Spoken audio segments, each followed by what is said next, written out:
In this podcast, two Gen Xers are taking a trip down memory lane, revisiting and reflecting on the cinema of the 1980s. We'll look at the hits and the flops, the studio blockbusters and art house indies, the critically acclaimed, and the universally reviled. The series is hosted by me, Lisa Molinelli, a writer and librarian, and features Dustin Morrow, a filmmaker, author, and professor of film. So pull on your legwarmers, crank up your boombox, and hop in the DeLorean. It's time for the Long Rewind. Welcome to the Long Rewind. I'm your host, Lisa. With me, as always, is Dustin. It's getting to be where you sing us into the show more often than not. Yeah.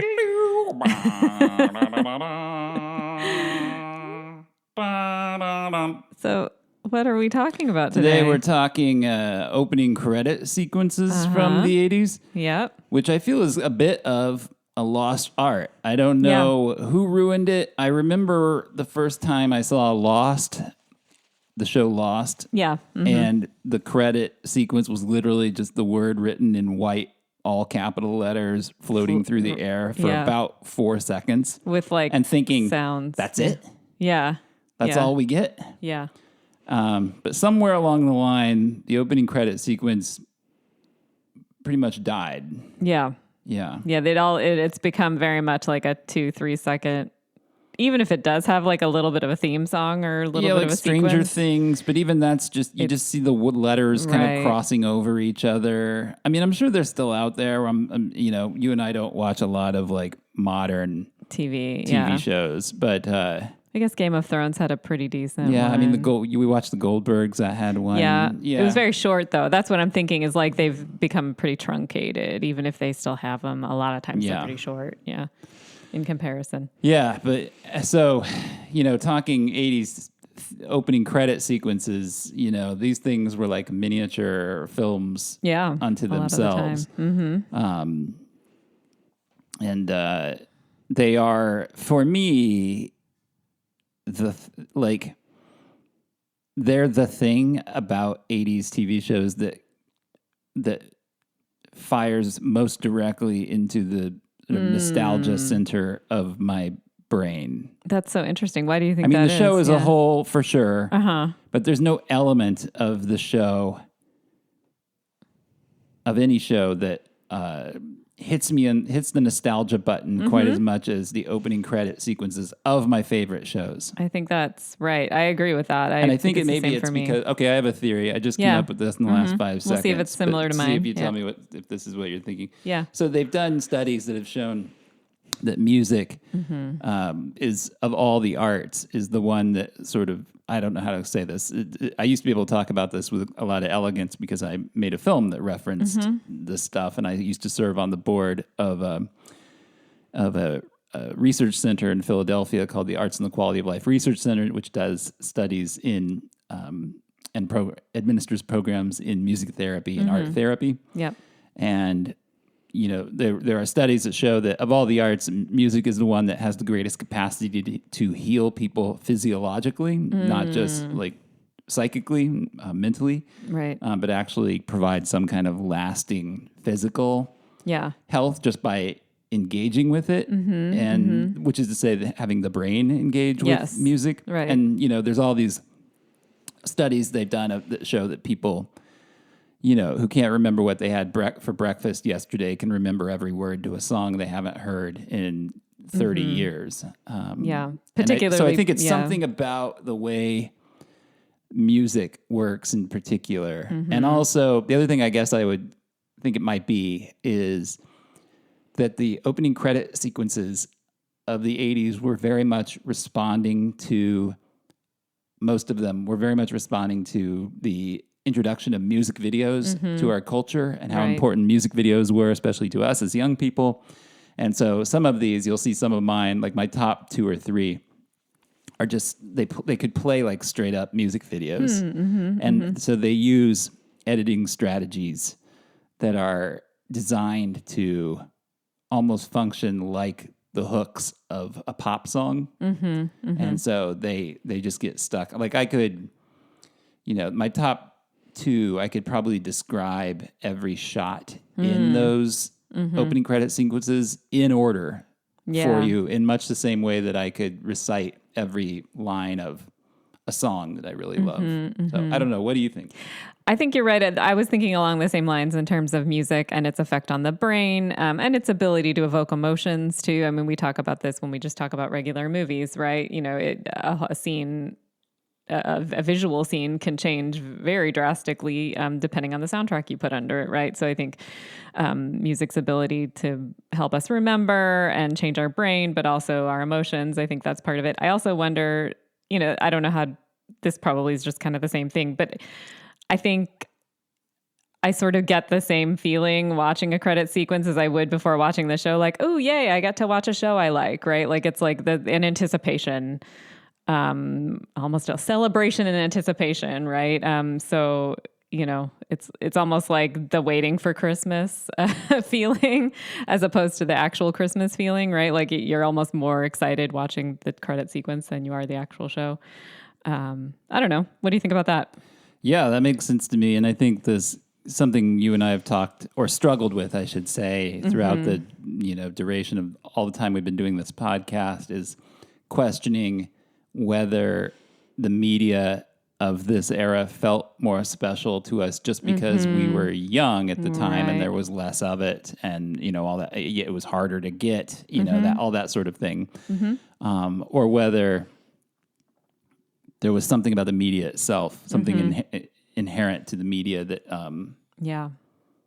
that makes it special, that right? makes it feel more special. And I don't know if the opening credit sequences contribute to that, but they sort of do to me. And I think it's a couple of things. That one was what you were just saying, is it kind of like, it's like a celebration. It's like, here's that show you love. Yeah. Right. And like, here we go. Especially if hopefully the sequence matches the tone and the tone of the show. Like, you know, I know it's not one of my shows, but I know like Gen Z, my Gen Z students absolutely love Friends. Oh yeah. Which is a show that very much belongs to our generation. It's a Gen X series. Yes. But they love it. And I've heard at least one or two of them say, like, you know, when they open those umbrellas and they're standing in the fountain and that song kick starts up, like, I know everything's going to be okay for the next half an hour. They like feel like it's a comfort. I think it's like pulling a blanket onto yourself. Yeah, they can sigh and feel, and it's the opening credits as the thing that always starts the show is the thing that kind of announces that you're about to feel that. I totally get that. And so absolutely. that's part of it, I think. Yeah. The other thing, I think it's like pulling a curtain up, right? It's like it's literally an introduction. And so it's like saying, here's this thing you love. Kind of like an overture and when you like go to see a musical or something. Yeah, absolutely. Yeah, I think it does absolutely function the same way. Certainly for me. I have absolutely like sat down before and dialed up YouTube or I should say dialed up on YouTube these compilations of like the best 80s TV show openings. I could just sit and watch these things for like an hour or two. It's like really just fun. One opening credit sequence after another. I mean, to watch the cartoon ones. Oh yeah. I mean, that's just like having, you know, somebody massaging the nostalgia button in your brain. Like it's just over and over again. Yeah. It's just, this show. And then, this show. Right. And like you still like shock yourself that you know all the words to the Muppet Babies theme, even though you haven't seen a Muppet Babies episode in 40 years. I mean, that's true. Wild. Yeah. It's fun and it's comforting. I mean, I think there must be elements of all the things we're talking about involved, because you're right. It also, it sticks in your brain. It sticks in your memory. You remember it. You remember the words, all of that stuff. So yeah, good stuff. All right. Should we get into our lists? Yeah, let's do it. Okay. I have a bunch of honorable mentions. Yeah, me too. I don't know where you fall on all these, so I think I'll save them actually to the end. Normally we would do them first on our show, but I think I'm going to save them to the end, so I'm not stepping on anything that you might want to talk about first. Yeah, I have a bunch of honorable mentions too. Okay, we'll get to them at the end then. Let's do our literal top 10 favorite opening credit sequences. Okay. So as ever, just let me know if. And I'll do the same if you mention something that's in if I mention something that's in your top 10. Got it. All right, why don't you kick us off? What is number 10 on your list? Well, I feel like I just want to say before talking about this, I found this list hard to make only because as I made it, like I was like, these are all so great. I love all of these and they might all be number one. So because this is at number 10 doesn't mean I love it any less. But the Golden Girls I had at 10 because I think it's just delightful. It's an amazing theme song. Yeah, yeah. It's an original opens with theme that, song. Overhead shot of Miami. Yes. And then moves into some historic levels of mugging from each of the four actresses. And, you know, it's a clips standard from the thing show. that, it's a standard thing that shows did from that era, which is just grab clips from episodes. Right. And they were almost always from season one because that was when they first needed absolutely. even sometimes the first few episodes of season one, because that's what they had to draw on when they were making their credit sequences. Yeah. I don't know if this is anything to talk about, but it's interesting to think about. There is a difference, right? There's the opening credits that just pull stuff from the show. And then there's the ones that actually are their own thing. And that it's kind of interesting that there are two different things. I did my best to really, when I was making my list, try to separate the opening credits from the shows themselves. Oh, I see. Okay. And there are shows in my top 10 here, credit sequences in my top 10, I would say at least half of them, that the shows themselves would not get anywhere near my top 10 favorite shows. Oh, that's so interesting. Of the decade. I feel like I really thought like, I like every show that's on this list. Yeah. But I'm really judging like the credit sequences as they exist by themselves. It's funny. That's a good point. I think there are actually fewer on here that I wouldn't put on a top 10. I was making my top 10. I was like, oh, there's definitely a lot of crossover here, although not entirely. So anyway, okay.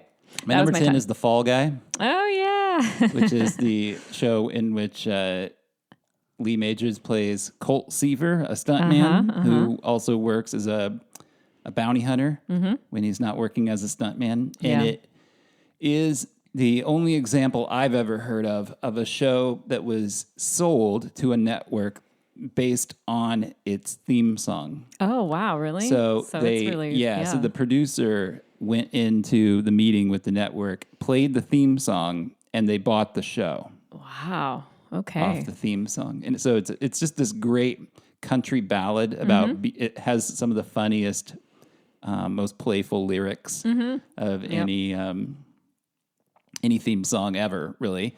And it's a fun show, and the credits are clips from the show, but also clips that they licensed from B-grade action movies of the 1970s. Like stunts. Yeah. Mm-hmm. So there's like one of the great car stunts of all time was in this movie, this Peter Fonda movie called Dirty Mary, Crazy Larry. Or was it Dirty Larry, Crazy Mary? I think you had it right the first time. Yeah, I think it's Dirty Mary, Crazy Larry. Anyway, it's one of the many car-centric exploitation movies of that, like Vanishing Point or Two-Lane Blacktop that came out in that era. The 70s, and it has a stunt where they just drive this yellow, I think it's a Corvette, might be like a Mustang, some kind of muscle car. They drive it straight into a moving train. Whoa. And it just kind of crumples under the train as the train grabs it and pulls it forward and runs over it. Yeah. And blows up at the same time. Whew. They use that clip in the opening credits of The Fall Guy, along with a lot of other great stunts from like B-grade movies. And so as a sequence that has continued to give me rewards beyond the decade, as I got older and got more access to 70s exploitation movies, which I have a real fondness for, as you know. Yes. I would start to spot these stunts and I would go, I know that shot. That's in the Fall Guy credits. Yeah. So yeah, I've never sat down and like read a complete list of what they use in there, but there's a lot. Yeah. That's funny for you. For me, that's like when I see a British actor I know I've seen in a Britcom or like a little known, right. I know period piece or whatever. You have that experience with clips from the Fall Guy. That's so funny. Yeah. What's your number 9? My number 9 is Newhart. Guess what my number 9 is? Is it also Newhart? It's Newhart. Oh my God. Yeah, I just find another sequence that takes from Yes. another piece of media, and we just learned this recently. Actually, I didn't love know this. but Lisa and I got into a Newhart Jag recently. Yeah. We've been Yeah, we watching did. a lot, Yeah. and we were talking about how bucolic and beautiful, how we wanted to live inside the opening credits of Newhart. Absolutely. Yeah. And so I looked them up, and turns out that much of the opening credits of Newhart is footage that was pulled out of On Golden Pond. Yeah. Yeah, the movie On Golden Pond. Which 100% explains why we Which want is to a live movie in that it. Yeah. you and I would also very much like to live inside. Yes, exactly. So we're like, it makes it a lot makes of sense. Yeah, it's a New England, like around a lake in a lovely small town New in England New town. England. Yeah. I keep trying to strain to see, because there's that one shot where I think it is supposed to be Katharine Hepburn and Henry Fonda driving a car through the town. Yeah. And I keep straining to see them. I keep to trying see it, really hard. I actually haven't see been able them. to see them, but it's fun to know that. And I also think the Henry Mancini theme is really lovely and kind of relaxed. Speaking of like that feeling of relaxation washing over you. Yeah. Yeah, I love it. Plus, it's a great show. I enjoy the show too. So, What's your number 8? here I had a tie because I just had to fit them both in to the top 10 because I like them both. I had Amen, which is a credit sequence I enjoy. Remember Amen? It's North Philly. North Philly. It's it's a sitcom with Sherman Hemsley as the deacon of a church in North Philadelphia. Philly. And I'm trying to, I used to watch that show. Yeah. Is it mostly, it's like exterior shots of the church and then like the him walking in and strutting around the church and doing then his like Sherman some Hemsley clips strut. from the show too. I think that's as right. They introduce the actors, right? I don't 100. Yeah, that's right. When you introduce the actors, you do have clips from the show. He also, I think Sherman Hemsley does double dutch. Like there's some kids playing double dutch. Oh, that's right. Yeah, outside the memorable church, moment. he Yeah. jumps into a double. It's a da da da da da. Yeah, it's a pretty great gospel song. Yeah, I don't know if it's an original gospel song or if it's an already existing one, but it's kind of this great gospel song, and you're watching Sherman Hemsley do his thing, and it's North Philly, and I just like it a lot. Yeah. This one, the one I had, it tied with this one I'm guessing is probably higher on yours, but it was just so hard to rank these. Moonlighting. Okay, well, hang on. We'll hang on to that we'll one. come back okay, to let's it. hang on to that one because that's one we definitely need to talk about. But my number 8 is Tales from the Dark Side. Oh, the low-budget syndicated horror anthology show that I just think has.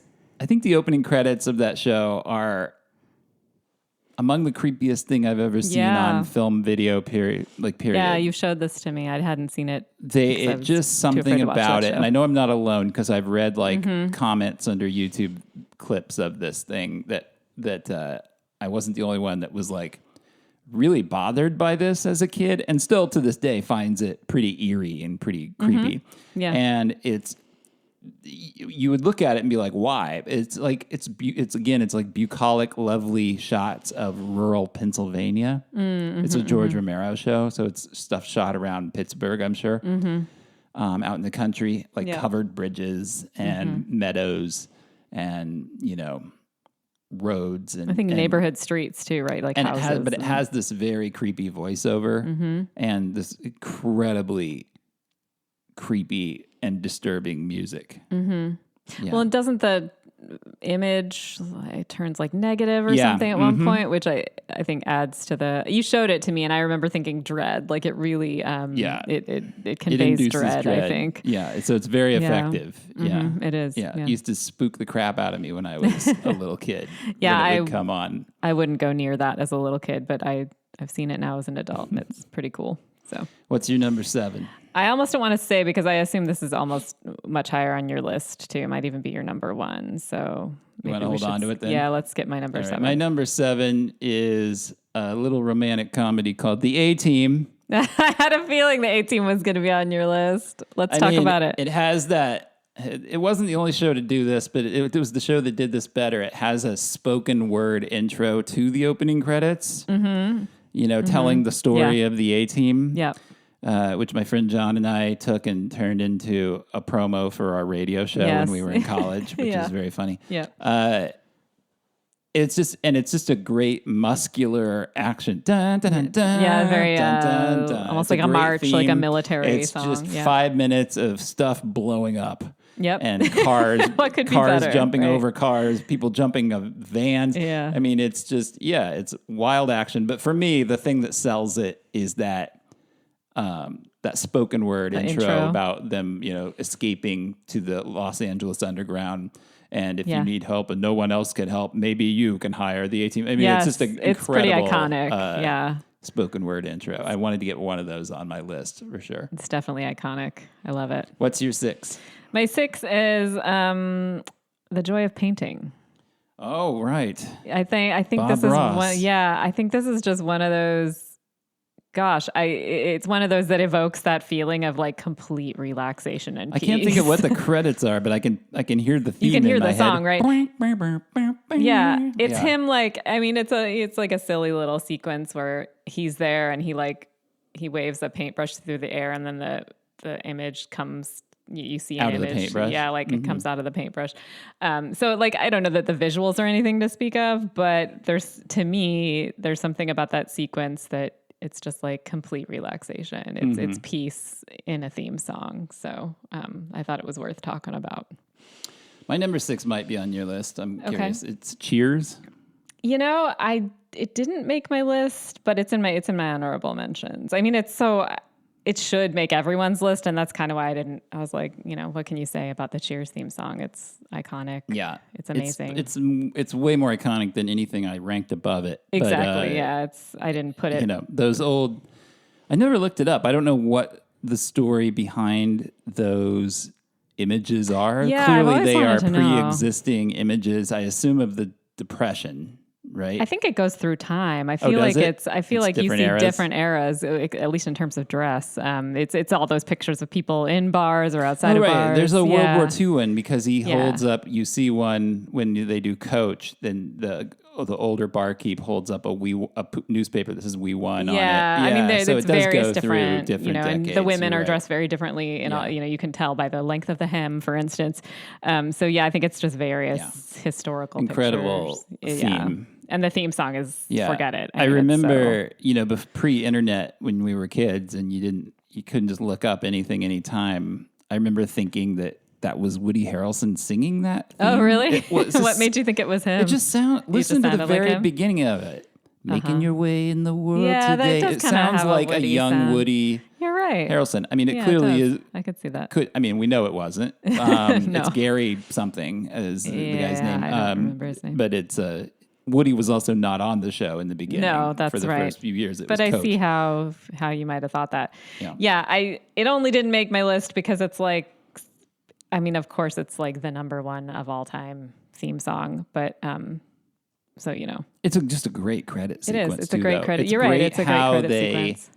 It's great how they matched the title cards for the various actors. Yes, to the images pictures that somehow evoke who that those characters are in Absolutely. the show. Yeah, no, it's great. It's one of the few credit sequences that doesn't pull. Yeah, it's a real from the show. It's so omnipresent that it's almost like video audio wallpaper. You kind of see right through it, but if you really pause and look at it, it's a real piece of art. Those opening credits, it's quite lovely. Definitely worth being on a top 10. What's your number 5?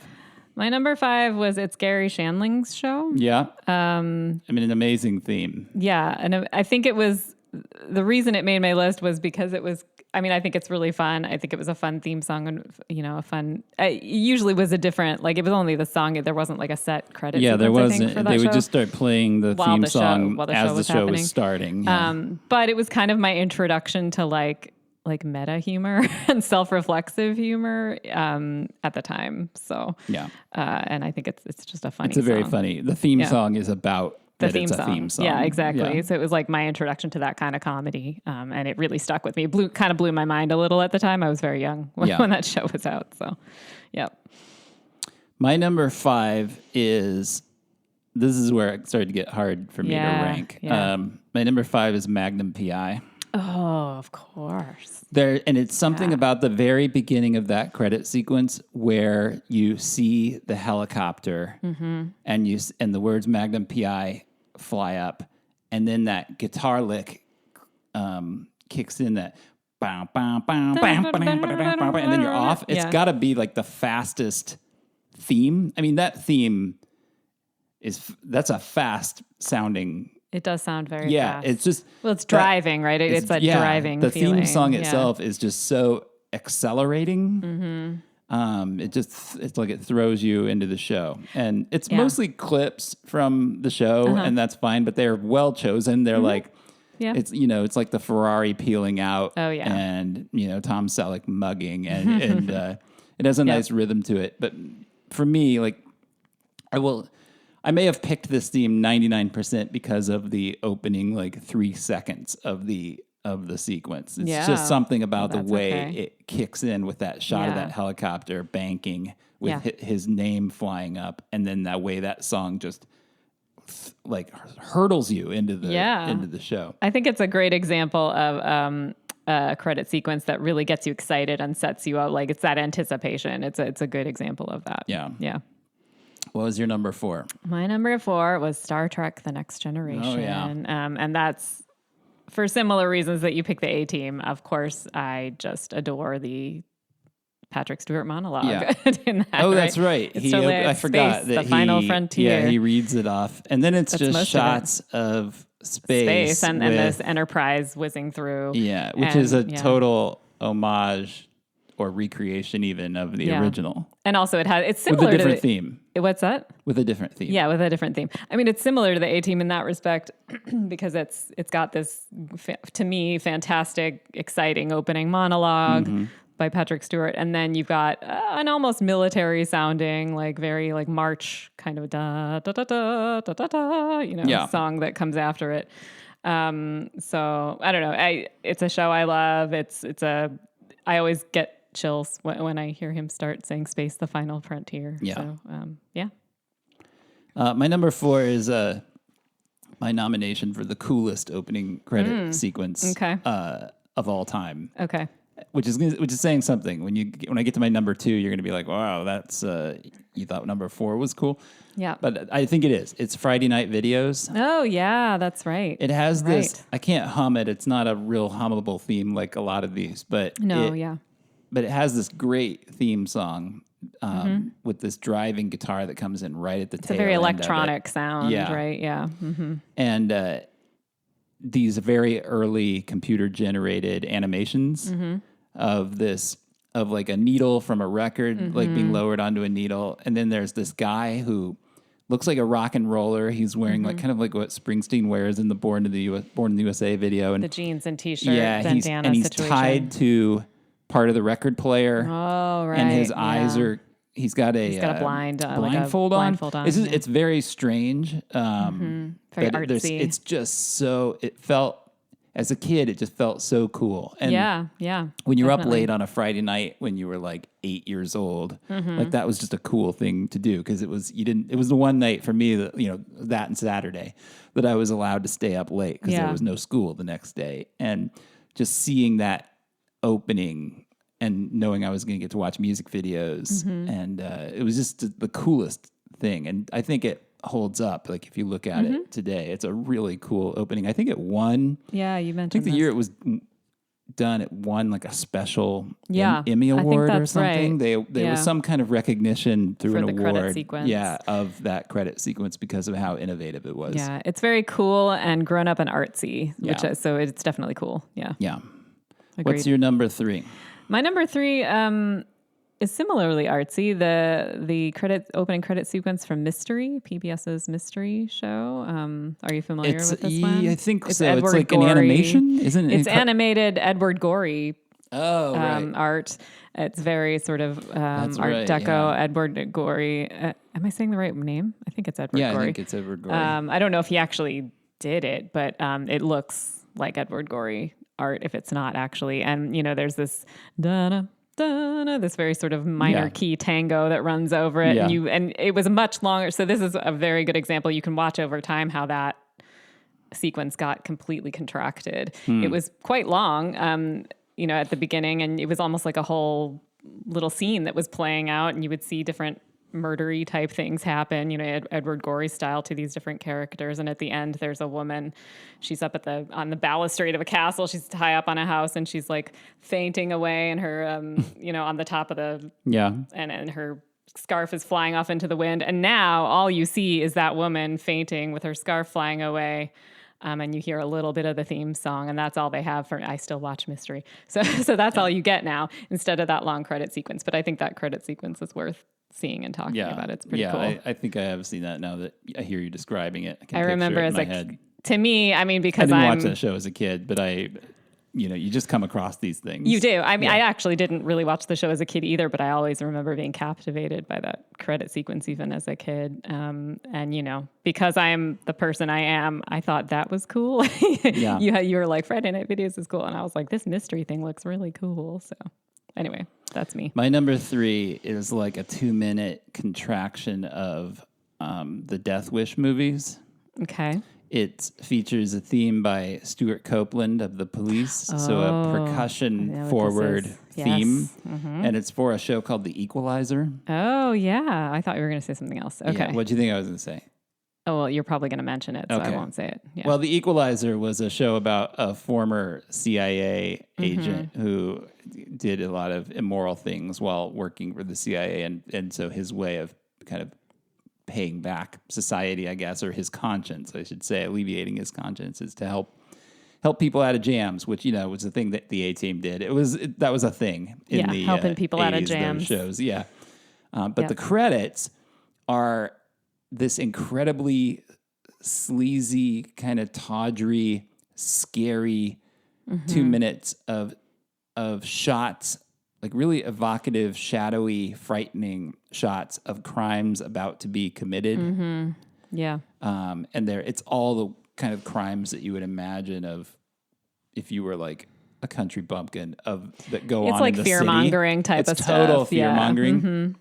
So you're like, why am I picking this? Well, I'm picking this because I love exploitation movies. It's very exploitation. And it is like a 2-minute class act of an exploitation movie. It is just great. And as you say, the theme is cool. incredible. And it just sets up like, those of all the shows that did that kind of had that structure of like the guy, the loner anti-hero, helping people. This was the one that by far came closest to kind of like the revenge movie genre of the 70s and early 80s. Style thing. The sort of Charles Bronson type of movie. And, it's obviously very watered down because it was a network TV show, but it was as close as you got to that on a weekly basis. And what can I say? It's just a genre I've always, as an exploitation movie fan, it's just a genre I've always kind of enjoyed. So, what's your number 2? My number 2, I doubt I'll surprise you that it's on my list anyway. It was Fame. Yeah. I have had a long time love affair with the Fame song, the theme song. I honestly am not sure the credit sequence is anything to speak of per se. I think it was probably just shots from the show. I remember the actual visuals less than I remember the song, but the song is like, it's just, I love it so much deep in my soul. Well, and it's another one of those shows that has spoken word. Oh my God, how could I forget that? Yes, there's a very important spoken word sequence where Debbie Allen, as her character, talks about, you got to have dreams, you got to work hard. And she's like striking her cane against the floor. And, it's, I don't think those are the actual words from the speech, but you know what I'm talking about. It's sort of like a tough love, supposed to be like a speech that's a motivational speech. And it's just a lot of fun. You see, it's a lot of people dancing. It's clips from like the scene where they're dancing in the lunchroom. In the streets. The image that springs to mind, maybe it's near the very beginning of the sequence or something, but I just picture Laurie Singer running down a hallway, clutching her books and running down a hallway as the music kicks in. And oh man, I just loved that show as a kid. I still love it. And I just think that theme song and credit sequence is fabulous. It's a great opening. Yep. My number 2, all right, maybe number 2 is cooler than Friday Night Videos. I don't know. It's certainly better known. But my number 2 is Miami Vice. This is what I thought you were going to say when you said The Equalizer. And so this is as close as you get to an actual music video. Of course. Opening intentionally. A show. Yeah. Just also very like Magnum. Yeah. Just a very accelerating theme. You know, it has that guitar that starts low and then jun, jun, jun, jun, jun, jun, like almost like a train. And then it's a very driving and then the Miami theme. Vice title comes on, and then as that guitar riff peaks and launches into the main theme, like the words Miami Vice actually glow pink for a moment. Very 80s. And you're flying. It's that classic shot, kind of like the one that opens The Lost Boys, where you're just flying over the ocean. Yes. And it's quickly, moving so quickly that it doesn't really look like the ocean. It just looks like a pattern. Right. Like a blue streak. Yes. Almost. Yeah. And then you're just into all these like nothing from the show. No clips of the actors. It's just like the cars and the money and the drugs. And I think it's like shots that are supposed to evoke like Miami. Highlight being played. Right, highlight, flamingos walking through a park. Ladies in bikinis. Yeah. The whole just 9 like, yards. Yeah. It's just like, and it's such a amazing theme. It is. One of the few themes of that era, but not the only one. That charted, and actually, I think that theme went to number 1 on the Billboard chart. It was huge. I'd be surprised if Fame didn't also. I'm sure it charted. I don't know if it went to number 1, but it might Greatest have. American Hero. I think Cheers went on the charts. Even there were definitely some. That was a weird. It was a thing that used to happen. 80s. Yeah, definitely. But I had the Miami Vice soundtrack. Yes, and it was on that. I mean, and it was just such a propulsive, badass theme. Yeah. And it really kicks you into that show. And the show is so stylish. It's such a perfect introduction to that show. Absolutely. Good choice. What is your number 1?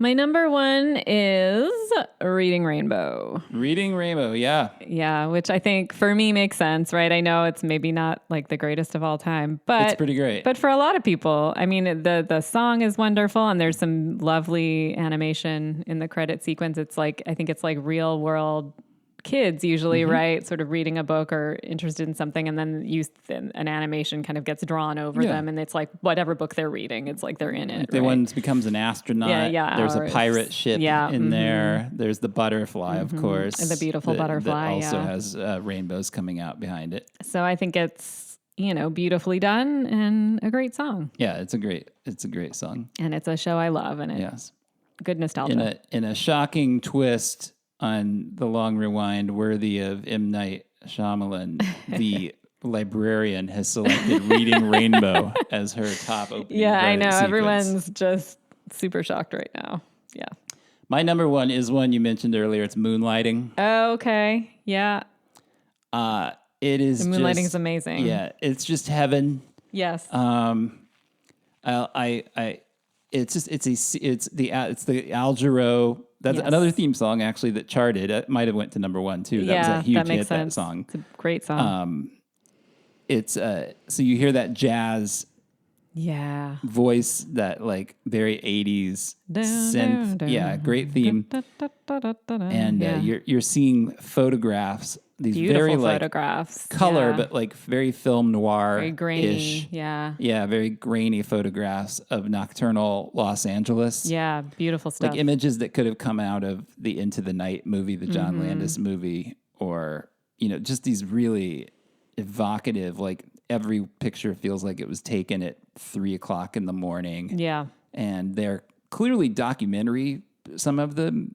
And so I suspect like all life. of them, because I'm guessing they were all taken by the same photographer person. Yeah, but they, it's like somebody making a phone call in a phone booth, and just the lighting in the picture and the loneliness of there's like a haunting loneliness. Oh yeah, and melancholy in that opening credit sequence, which I think contrasts in an interesting way with that show, which is otherwise pretty upbeat and pretty screwball, witty. Yeah, very screwball. Yes, that's It's so you're right. In a way, it's an unusual opening, but I think that opening benefits that show enormously. It gives that show a little bit of gravitas that it might not otherwise have. It gives it a little more romance and a little more mystery and a little more style.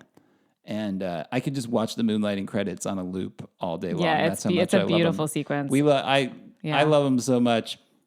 that I printed out a bunch of those photos and put them in a frame and hung them in our house. That's how much I love those images. I just think they're so beautiful. Yeah, I had made my top 10 and forgotten about moonlighting, which is why I had to kind of shoehorn it in because it so deserves to be in a top 10. It should be number one for sure, but it's just a beautiful sequence. Yeah, I love it. Yeah, it's great. All right, let's do some honorable mentions. Sure, although I didn't say my 7 because I thought it would be in your top 10 and it wasn't, which surprised me.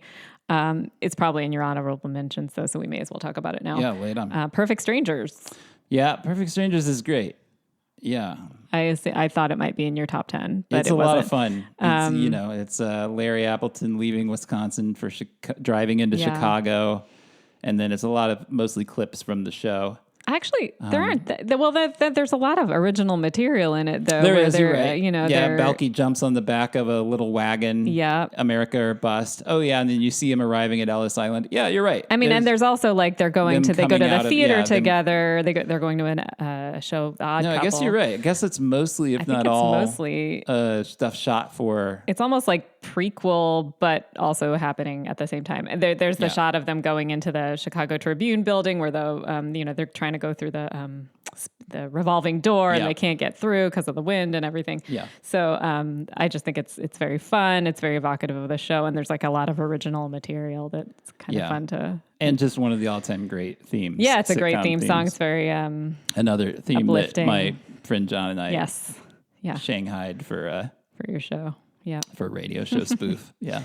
So I don't know. I thought it deserved a place in my top 10. For sure. Yeah. Okay, so more honorable mentions. So that was one of your honorable mentions, I assume. Yeah. What else you got? Well, you give me yours first. I didn't rank my honorable mentions. I just kind of threw them all together. I didn't either. I did too. I mean, The Simpsons, which is a fantastic credit sequence. Classic although sequence. The reason it and Cheers didn't make my top 10 is just like it's so ubiquitous, and of course it's great. And maybe the only one that changes every single week.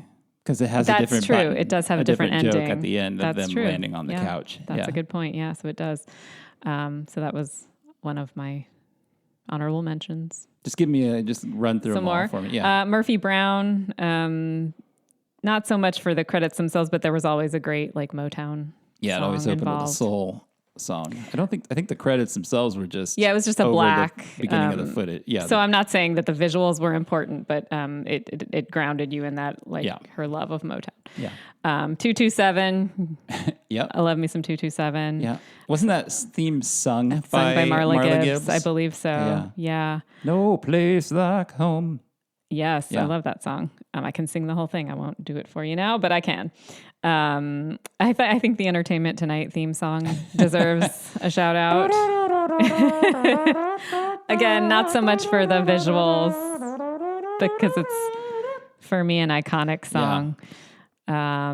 Bosom Buddies. Yep, Bosom Buddies featured the original version of it used My Life by Billy Joel. And it's a great opening. It's them horsing around in the park. Good. Yeah. And then they do something that this is one of those shows. So there was a YouTube series. We should promote this show. Oh yeah. It's worth seeing if you haven't seen it. And important. Actually, it was an Adult Swim show, and then it went to live on YouTube afterwards. But it was called, I think it's called The Greatest Thing Ever Made or something or The Greatest Thing in the World.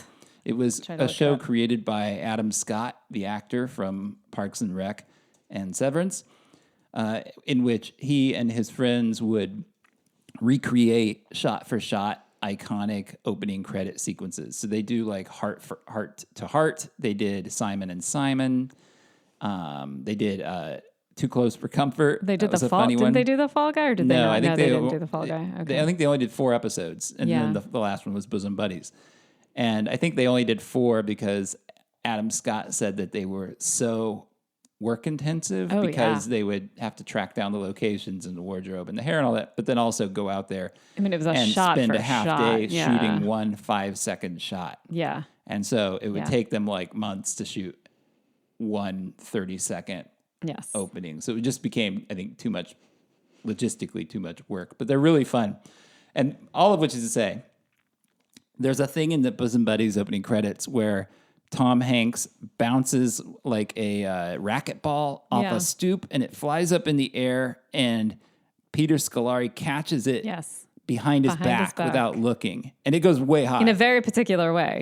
in this kind of like little, he almost does this little dance move as he catches like a little hip hitch or whatever. And I wondered how many times that Paul Rudd and Adam Scott had to try that to get that, but they get it. Must have taken forever. Unless they did it through visual effects. It would have been very important for them to get it. But it's just one of the yeah. It's one of the wildest things I think I've seen. Just a couple of actors do. It's really wild. And I was like, how? Because they were shooting on film when they shot they shot the show on video, but the opening credits are clearly on film 35 or 16. I don't know how they did it. They must have, like, how many times did they take to get that? I know. Yeah, it's a great opening credit sequence. However, once they changed the song, this shows you how important the song is. The song is important. Don't get Lisa started on the movement from the original Gem theme to the replacement Gem. No, you don't theme. want to hear my thoughts on that. But yeah, Bosom Buddies is a great example of that. Once they lose the Billy Joel song, that opening credit sequence is like a third as cool. Yeah, I mean, it's still amazing stuff, but they're not as good. Yeah. It's called, by the way, the greatest event in television history. The greatest event in television. Yeah, check it out on YouTube. It's quite it's really fun. It's really fun. What I also had Too Close for Comfort, because you got to love that relaxing theme song. It's like so relaxing, right? Yeah. Shots of like the San Francisco streetcar, and San the Francisco. Golden Gate and all that. Yep. Laverne and Shirley, iconic. Yeah. What else? Night Court, which you sang for us at the beginning. Night Court has a really cool, before it drops into just giving you clips from the show. Yeah. Has also, similar to like Moonlighting or some of these other shows, a really cool opening. Mm-hmm. Like the first few seconds of that are just shots of nighttime New York in the winter. Mm-hmm. That's right. Oh yeah, I always forget about that. Yeah, so you see like the smoke coming off the street. Yeah, the steam. And there's a shot of these sort of like hooligan-looking teenagers standing around smoking, and it's just a really cool opening. It's almost it's a bummer that they didn't go with that for the entire sequence. Yeah, most of it's just clips from the show, I think. But it does do something that Lisa and I have made a game out of that we just love doing. It's like our own personal at-home game, which is called the Night Court Freeze. Yes. So, and this is they weren't the only show to do this, but a lot of opening credit sequences would show you the actor in motion, and then they would freeze, and then their name would come up, and they would always freeze in some like at the moment of their like greatest mugging. Yes. The mugging freeze. Like the cheesiest, most mugging pose that you could possibly facial get expression, into, like a shrug with your hands up, or like spinning around like where your head does a dramatic head turn and then freeze, and then your name comes up. So it's fun. And what's great about the Night Court one in particular, you really notice it because they've synced the music up so well with the edit that it really the music really hits when they do the freeze. Dun, dun, dun, and that's when they do it. Yeah, that's when you get the freeze. Yeah. So it was worth a mention, I thought. And another fun one, super cheesy, Kids Incorporated. Kids Inc. Yeah. Good old Kids Incorporated. Yep. Amazing theme. Yep. Yeah. All right, is that all yours? Yeah. Mm-hmm. All right, I had a bunch. I'll just try and go through them pretty quickly. Here we go. 3, 2, 1, Contact. Oh, yeah. So good. I just always picture that frog, that close-up of that frog, and then that like water droplet that drops the water into droplet, the pool. And it's in slow motion. Amazing. Yeah, Contact. Very evocative images. Yeah, it's so the good. Reason. Great theme. Mm-hmm. Family Ties. Oh, sure. Where they're painting in the picture of the Keatons of the family portrait. Yeah, and also an incredibly relaxing theme song. The Family Ties theme song is like ambient. Yeah. Much like many of these others we've mentioned. Lovely. Very ambient-esque. The Incredible Hulk. Oh, yeah. With that sad bastard theme. What is it called? It's like the loneliest man. Yeah. Oh, the loneliest It's him walking down a road. He's sad, and then then the Hulk breaks out. Knight Rider.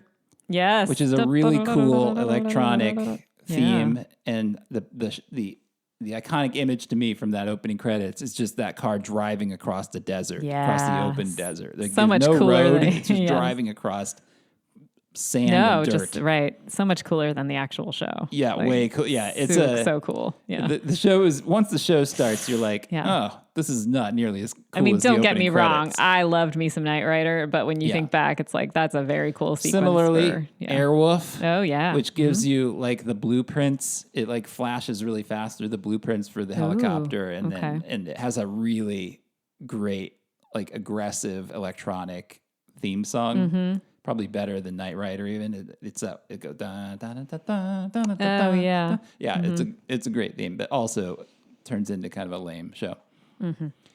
Police Squad. Which the opening credits for that show are basically the opening credits from the first Naked Gun movie. Actually, all the Naked Gun movies, where you see the top of a police car and you see the siren, but the police car like does things like drives through a bathroom or goes on a roller coaster. Silly things that it shouldn't be doing, right? Wizards and Warriors, which is a show that nobody remembers, but I love it. It's like an old swords and sorcery type action comedy series. And it had a great opening where all the characters were kind of drawn in as a comic book frame, and then they come to life, and then you get the name of the actor. And it has a really rousing, great theme and every time they change actors, these two swords clang together, and nobody knows what I'm talking about. So I'll move on. I do. I've seen it now. Yeah, it's great. The Cosby Show. Oh yeah, of course. Which was always the actors on a blank soundstage, but they would change it up. It was the same theme every year, but every year it was like you kind of waited one year to see what it was like going to be. all in tuxedos. Yeah. One year it had kind of like an island. Yes, theme. An island theme. So yeah, it was always different, but it was the same like jazz. Yeah, although it sometimes had a different flavor to it to match the aesthetic they were going for, like the island aesthetic or the first season was the only season they didn't do that. The first season it was like still images of them going to a picnic in the park. Yep, that's right. Beauty and the Beast. Oh yeah, which also has a spoken word intro. Both the main actors like talk about the other character, and it has some really beautiful shots, and especially this one of the spiral staircase that's descending into the sewers beneath New York City.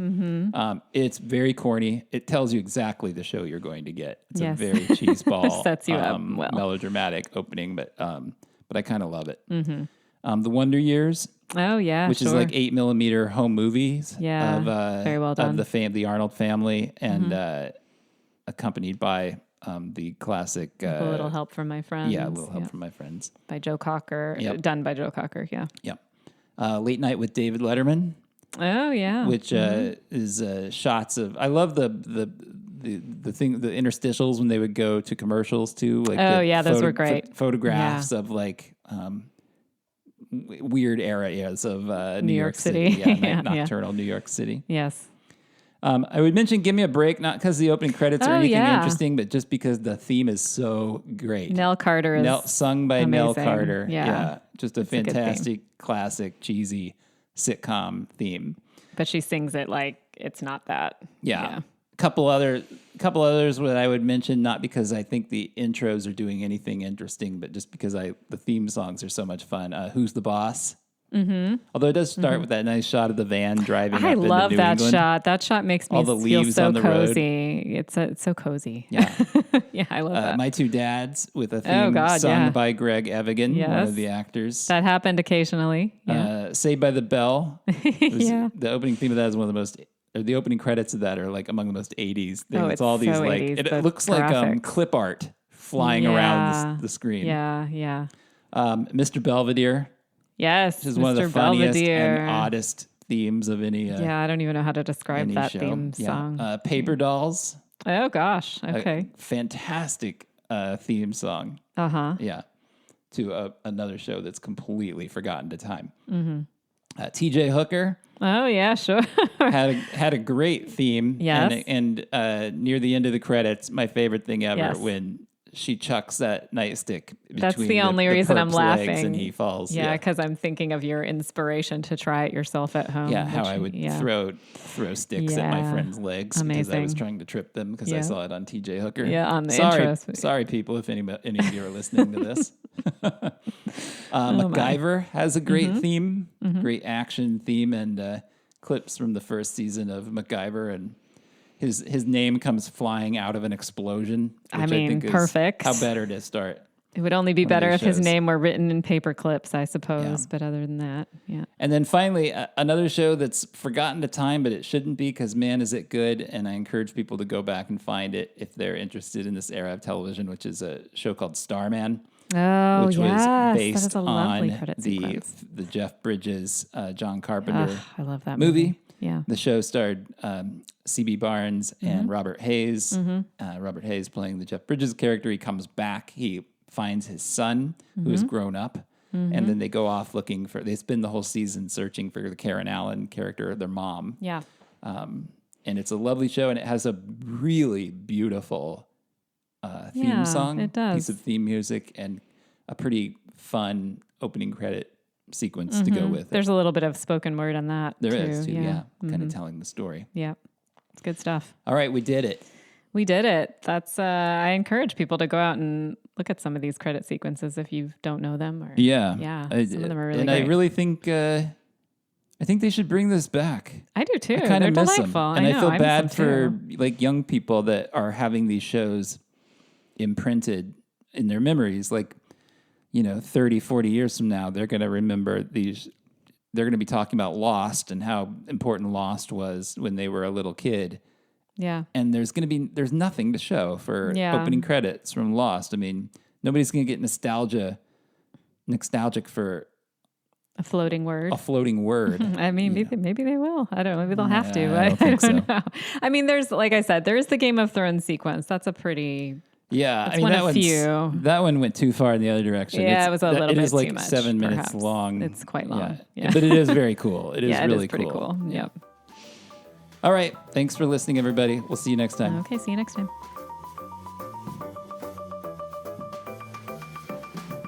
You've been listening to The Long Rewind. The program is produced by Dustin Morrow and hosted by me, Lisa Molinelli. If you enjoy the show, please consider hitting the subscribe button, leave us a good review on your podcast app, and tell your friends about the program. We'll see you next time. Thanks for listening.